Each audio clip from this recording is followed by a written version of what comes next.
आज मैं जो व्यंग पढ़ने वाला हूँ शरद जोशी का, उसके पीछे भी एक इतिहास है। ये घटना करीब 1973 की है।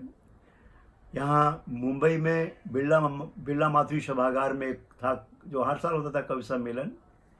और उसमें मेरे एक मित्र जो थे ये सुरेश उपाध्याय, वो भी कविता पढ़ने वाले थे। तो मुझे उन्होंने मौका दिया था कि सबसे आगे की लाइन में बैठूं। और मेरी बगल में बैठे थे धर्मवीर भारती जी, इत्तेफाक से, और मेरे सौभाग्य से कहें। और घोषणा ये हुई कि धर्मवीर भारती जी उसके अध्यक्ष होंगे उस सम्मेलन के। तो जब शरद जोशी ने अपना लेख पढ़ना शुरू किया, अध्यक्ष महोदय उसका शीर्षक था, जो मैं आप पढ़ना शुरू करूंगा, उसकी एक एक लाइन धर्मवीर भारती को संबोधित थी। और ये मेरे लिए सौभाग्य की बात है कि मेरे बगल में बैठे हुए धर्मवीर भारती पर उसका क्या असर पड़ रहा है एक एक लाइन का, वो एक अनुभव की बात थी। तो अब मैं ये लेख पढ़ना शुरू करूंगा। अध्यक्ष महोदय, शरद जोशी का। अध्यक्ष महोदय, हर शहर में कुछ अध्यक्ष किस्म के लोग पाए जाते हैं। यह शहर की साइज पर निर्भर रहता है कि वहाँ कितने अध्यक्ष हों। छोटे शहरों में एक या दो शख्स ऐसे होते हैं जो हर कहीं अध्यक्षाई में लगे रहते हैं। इसका कारण शायद यह हो कि शेरवानी हर आदमी नहीं सिलवा पाता।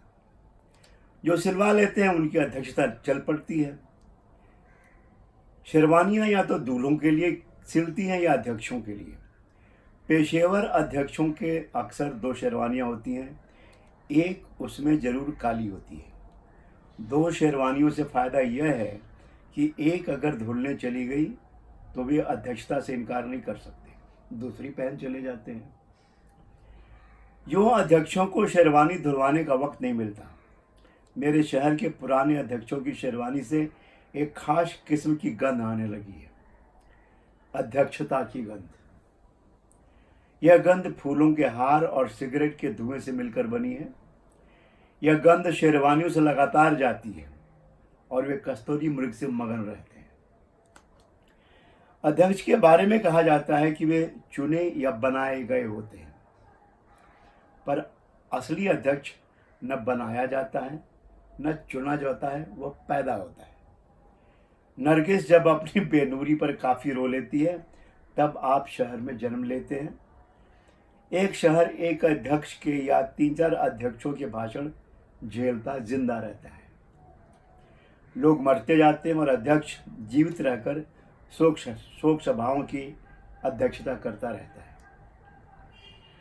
अध्यक्ष गंभीर किस्म का प्राणी होता है, या उसमें यह भ्रम बनाए रखने की शक्ति होती है कि वह गंभीर है।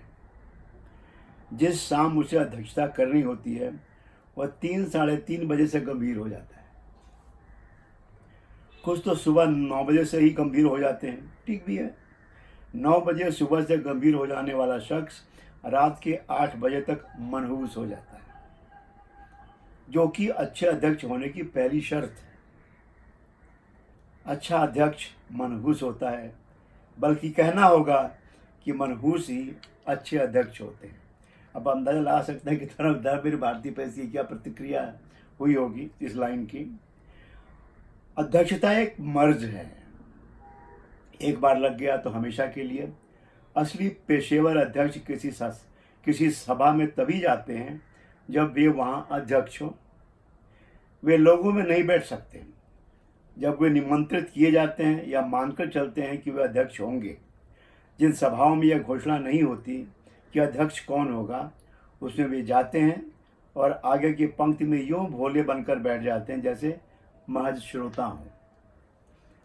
जब उनका नाम प्रस्तावित होता है, जैसे इस सभा में धर्मवीर भारती का नाम प्रस्तावित हुआ, तो वे आश्चर्य व्यक्त करते हैं और तकल्लुफ के बाद बैठ जाते हैं। बनाने वाले जानते हैं कि वह अध्यक्ष बनेंगे और वे जानते हैं कि उन्हें बनना है। हर सभा में जब तक माइक और अध्यक्ष फिट नहीं होते, सभा ठिठकी रहती है। माइक के सामने एक अध्यक्ष फिट किया जाना जरूरी है। 50-100 वर्षों बाद तो सभ्यता इतनी विकसित हो जाएगी कि खुद माइक वाला अपने साथ अध्यक्ष लाएगा और मंच पर फिट कर देगा। अध्यक्ष बनने वाले अध्यक्ष बनने वाले कई तरह से अध्यक्ष बनते हैं। कुछ चौंक कर अध्यक्ष बनते हैं, कुछ सहज बन जाते हैं, कुछ दूल्हे की तरह लजाते मुस्कराते अध्यक्ष बनते हैं, कुछ हेडमास्टर की तरह अनपढ़ और कुछ हेडमास्टर की तरह अदा से अध्यक्ष बनते हैं, और कुछ ऐसे सिर झुकाए बैठे रहते हैं जैसे मंडप में लड़की का बाप बैठता है। अध्यक्षता करता अध्यक्ष हर 5वें मिनट पर मुस्कुराता है। ऐसा वह तब करता है जब उसकी कोई वजह नहीं होती। हर 2.5 मिनट पर वह वक्ता की तरफ देखता है, हर 1 मिनट बाद सामने की पंक्ति में बैठे लोगों को, और हर 2 मिनट बाद महिलाओं को। इस बीच वह छत की तरफ देखता है, ठुड्डी पर उंगलियां फेरता सोचता है, आज शेफ कैसी बनी। लगातार बदन खुजलाने और बार बार टोपी सर पर रखने और उतारने की आदत भी अध्यक्षों में देखी जाती है। कुछ अध्यक्ष वक्ताओं को निरंतर आश्चर्य से देखते रहते हैं कि आखिर ये क्या कह रहा है, क्यों कह रहा है, कब तक कहेगा। अध्यक्ष की एक विशेषता होती है कि वह देर से आता है। वह नहीं तो वक्ता देर से आता है। शायद दोनों तय कर लेते हैं कि कौन देर से पहुंचेगा। कई बार दोनों आ बैठते हैं तो जनता नहीं आती। जिस वस्तु पर कंट्रोल लग जाता है उसकी दुकान देर से खुलती है, मगर ग्राहक पहले से भीड़ लगा लेते हैं। जब माल खुले बिकता है उसकी दुकान सुबह से खुल जाती है, पर ग्राहक नहीं जाता।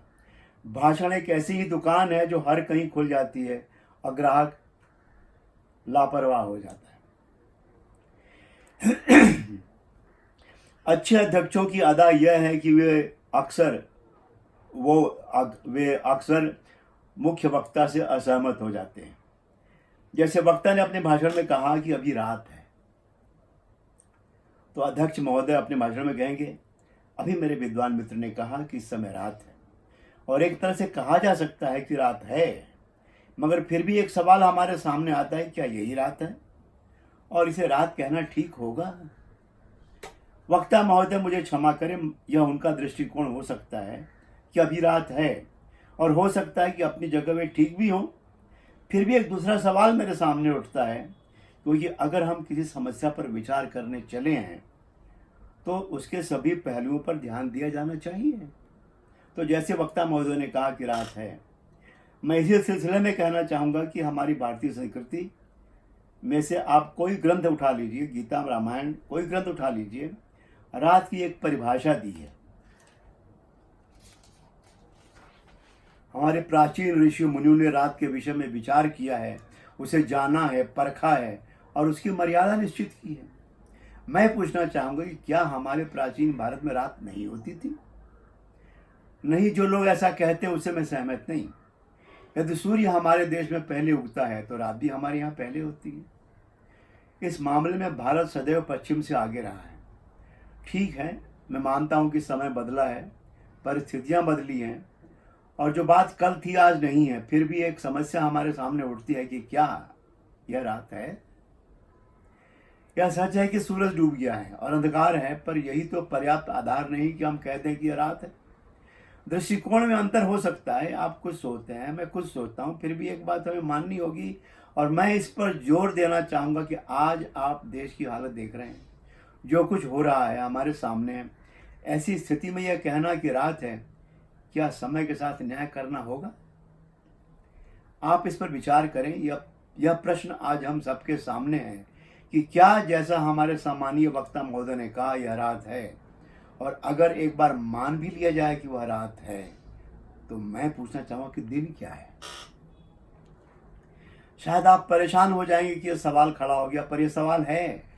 आज देश के सभी सोचने समझने वाले सभी बुद्धिजीवियों के सामने यह सवाल है। मैं वक्ता महोदय का आभारी हूँ कि उन्होंने अपने ओजस्वी भाषण में यह कहकर कि इस समय रात है, एक अत्यंत सामयिक और गंभीर समस्या की ओर हमारा ध्यान खींचा है और हमें यह सोचने के लिए मजबूर कर दिया कि क्या यह रात है। अंत में मैं आप सबकी ओर से वक्ता महोदय को धन्यवाद देता हूँ उनके आज के विचारपूर्ण और सारगर्भित भाषण के लिए, और मैं आभारी हूँ आप सबका कि आपने मुझे अध्यक्ष बनाया, यह सम्मान दिया और शांतिपूर्वक सुना। इतना कहकर मैं सभा की कार्यवाही समाप्त घोषित करता हूँ, क्योंकि अब रात काफ़ी हो गई है। इसके बाद अध्यक्ष महोदय मुस्कुराने लगते हैं।